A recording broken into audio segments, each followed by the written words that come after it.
या प्रकरणात पार्थ पवारांवर गुन्हा का नाही याचं उत्तर मुख्यमंत्री देवेंद्र फडणवीस देतील. शरद पवारांचे हे विधान महत्त्वाचं ठरणार दिसतं, कारण पार्थ पवारांच्या जमीन घोटाळ्याची चर्चा सुरू झाल्यावर शरद पवार गट शांत राहिला. दुसरीकडे सुप्रिया सुळेंनी पार्थ तसा करणार नाही हाच पक्का पुरावा म्हणून समोर आणला. अर्थात या विधानावरनं सुप्रिया सुळेंवर टीका तर झालीच, पण सगळे पवार एक आहेत ही टीका सुद्धा व्हायला लागली. शरद पवारांनी मात्र सुप्रिया सुळेंच्या विधानावर आपण सहमत नाही असं सांगून एक महत्त्वाचं विधान केलं. ते म्हणजे या प्रकरणात पार्थ पवारांवर गुन्हा का नाही याचं उत्तर मुख्यमंत्री देवेंद्र फडणवीस देतील. या एका विधानानंतरच भाजपमध्ये अंतर्गत दबाव निर्माण व्हायला लागला. सध्या भाजपमध्ये एक हाती फडणवीसांचं चालत असलं तरीही पक्षाच्या विरोधात जाऊन अजित पवारांना प्रोटेक्ट करण्याच्या सुद्धा मर्यादा आहेत. आता याच मर्यादा संपत आलेल्या दिसतायत. वारं ओळखून आता अजित पवारांच्या राजीनाम्याच्या हालचाली देखील सुरू झाल्याचा दावा केला जातोय. पण खरंच अजित पवार राजीनामा देतील का? तितकं प्रेशर विरोधक तयार करू शकतील का? आणि अजित पवारांनी राजीनामा दिला म्हणजे ते सत्तेतनं बाहेर पडतील का? तशा हालचाली सुरू झालेल्या आहेत का? पाहूयात या व्हिडिओच्या माध्यमातून. नमस्कार, मी कुणाल पाटील आणि तुम्ही बघताय नेमका मुद्दा काय. तर अजित पवारांना राजीनामा द्यावा लागेल का? तर याचं उत्तर सध्या हो असंच मिळताना दिसतंय. देवेंद्र फडणवीस अजितदादांच्या मागे ठामपणे उभा आहेत, पण भाजपमधनंच मित्रपक्षांचा गैरव्यवहार दाबण्यासाठी आपला बळी का असा प्रश्न विचारला जातोय. त्याचं महत्त्वाचं कारण म्हणजे पवारांची या घोटाळ्यामुळे झालेली प्रतिमा. शरद पवारांना दूर केल्यानंतर अजित पवारांनी मोठ्या प्रमाणात यंत्रणा निर्माण केली. ही यंत्रणा त्यांच्या प्रतिमा निर्मितीत गुंतलेली होती. गुलाबी जॅकेट, लाडकी बहीण, दादाचा वादा असे वेगवेगळे प्रयोग करत अजित पवार कसे जनतेचे आहेत, सर्वसामान्य आहेत हे ठासवण्याचा प्रयत्न या PR कंपनीकडनं करण्यात आला. अर्थात ही प्रतिमा निर्मिती डॅमेज कंट्रोलचं काम करत नव्हती किंवा डॅमेज कंट्रोल करणारी यंत्रणा या कंपनीच्या गावी देखील नव्हती. पर्यायानं IPS अधिकाऱ्यांना दम टाकणं असू देत की पार्थ पवारांचा कथित जमीन घोटाळा असू देत, या दोन्ही ठिकाणी ही कंपनी तोंडावर आपटल्याचं दिसलं. पण इतक्यावरच हे थांबलं नाही, तर अजित पवारांची जी काही प्रतिमा तयार केली जात होती ती सुद्धा या एका घोटाळ्याच्या आरोपामुळे धुळीला मिळाल्याचं दिसू लागलं. एकतर अजित पवारांची भ्रष्ट असलेली प्रतिमा भाजपनंच तयार केलेली आहे. सिंचन घोटाळ्याच्या आरोपातनं अजित पवार कागदावर मोकळे झाले असले तरी लोकांच्या परसेप्शनमधनं त्यांना ही इमेज अजूनही दूर करता आलेली नाहीये. थोडक्यात गावच्या पाटलानं कितीही समाजोपयोगी कामं केली तरी सुद्धा माळावरच्या एका जमिनीवर त्याने कधी काळी मारलेला ताबा आज सुद्धा चर्चेचा विषय असतो. आणि तसाच प्रकार अजितदादांच्या प्रतिमा निर्मितीच्या बाबतीत झालेला दिसतो. थोडक्यात अजित पवार स्वतःला कितीही क्लिअर करत असले तरी FIR मध्ये पार्थ पवारांचं नाव का नाहीये? व्यवहार झालेलाच नाहीये, मग रद्द काय करणार आहात? 300 कोटींचा व्यवहार घरात होतो आणि अजितदादांना याची कल्पनाच नसते. असे साधे साधे प्रश्न लोकांमध्ये अजितदादांच्या विरोधात परसेप्शन तयार करण्यासाठी पूरक ठरताना दिसायला लागलेत. थोडक्यात सिंचन घोटाळ्याप्रमाणे इथे सुद्धा कितीही कागदी घोडे नाचवण्याचा प्रकार झाला तरी सुद्धा अजित पवार आणि घोटाळा ही प्रतिमा निर्मिती भाजपचीच देण असल्यानं ती सहज लोकांमध्ये रुजताना दिसायला लागली. आता येऊयात आपल्या मूळ विषयाकडे, तो म्हणजे यातनं मार्ग कसा काढणार. कारण ही झालेली प्रतिमा लोकांना माहिती आहे. मी पहाटे ओढतो या विधानानं संपुष्टात येऊ शकत नाही. त्यासाठी या आरोपातनं मोकळं व्हावं लागतं.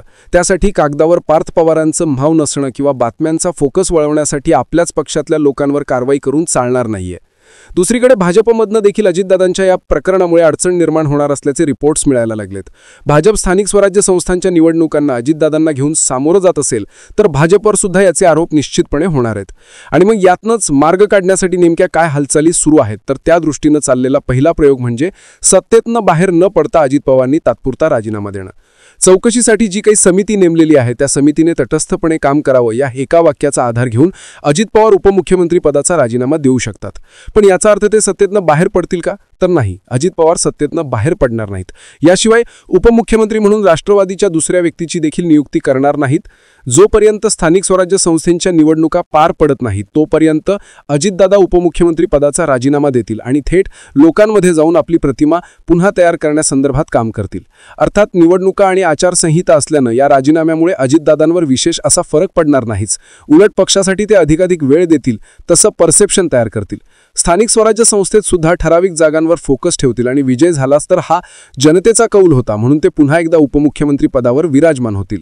आता असा प्रस्तावच अजितदादांच्या पुढे असल्याचं बोललं जातंय. अर्थात या प्रस्तावामुळे भाजप देखील वेळ मारून नेताना दिसू शकतं, कारण भाजपवर विशेषतः देवेंद्र फडणवीसांवर सुद्धा सध्या पार्थ पवारांच्या घोटाळ्यामुळे टीका व्हायला लागल्यात. पण महत्त्वाचा मुद्दा आहे तो म्हणजे शरद पवारांची खेळी या सगळ्या घडामोडींना कारणीभूत ठरतेय का? तर ते पाहणं सुद्धा महत्त्वाचं आहे.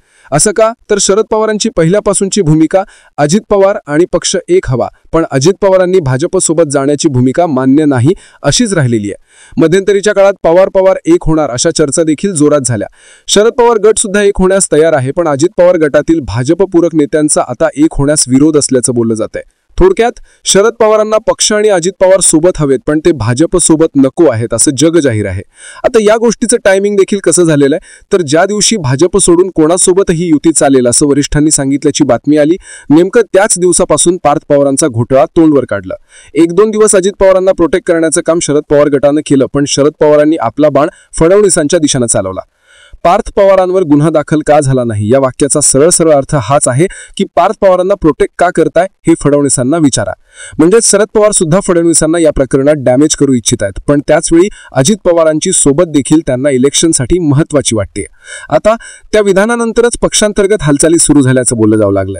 मागे आपण म्हणालो होतो की कशा प्रकारे धक्कातंत्राचा वापर करत अजितदादा सत्तेतनं बाहेर देखील पडतात आणि सत्तेत विराजमान देखील होतात. तोच पिक्चर इथे रिपीट केला जाईल अशा चर्चा आता सुरू झाल्यात. म्हणजे भाजपला सेफ ठेवण्यासाठी आणि कायमस्वरूपी आपण या आरोपातनं मोकळं होण्यासाठी अजित पवार निष्पक्ष चौकशीचा दाखला देऊन उपमुख्यमंत्री पदाचा राजीनामा देतील. दरम्यानच्या काळात स्थानिक स्वराज्य संस्थांच्या निवडणुका होतील आणि त्यानंतर आपण पदावरनं दूर झालो, स्वतःला गुन्हेगार नाही हे सिद्ध केलं आणि मगच सत्तेत विराजमान झालो हे अजितदादा सांगतील. आणि हीच गोष्ट किमान डॅमेज कंट्रोल करणारी ठरू शकते. याशिवाय दुसरा मार्ग म्हणजे पदावर कायम राहणं, चौकशी होऊ देणं आणि आपण गुन्हेगार नाही हे सांगणं. अर्थात ही गोष्ट जनमत तयार करू शकत नाही. दुसरीकडे योग्य वेळी योग्य विधान करून शरद पवारांनी सुद्धा या प्रकरणात टायमिंगचा खेळ केलेला दिसतो. त्यामुळे पवार समांतर प्रेशर क्रिएट करताना दिसतायत असं आपल्याला म्हणता येतं. अर्थात या सगळ्या गोष्टींचा अंदाज घेऊनच पडद्यामागे राजीनाम्याच्या हालचाली घडतायत. यातून फक्त अजितदादांना एकच भीती वाटत असावी आणि ती म्हणजे पुन्हा सत्तेत विराजमान होण्याची संधी. कारण यावेळी पदावरनं दूर राहिलो तरी निर्दोषच निकाल येईल असं ठामपणे अजित पवारांना देखील सांगता येणार नाहीये. तरी सुद्धा फडणवीसांच्या हमीवर अजित पवार ही रिस्क घेऊ शकतात असं बोललं जात आहे.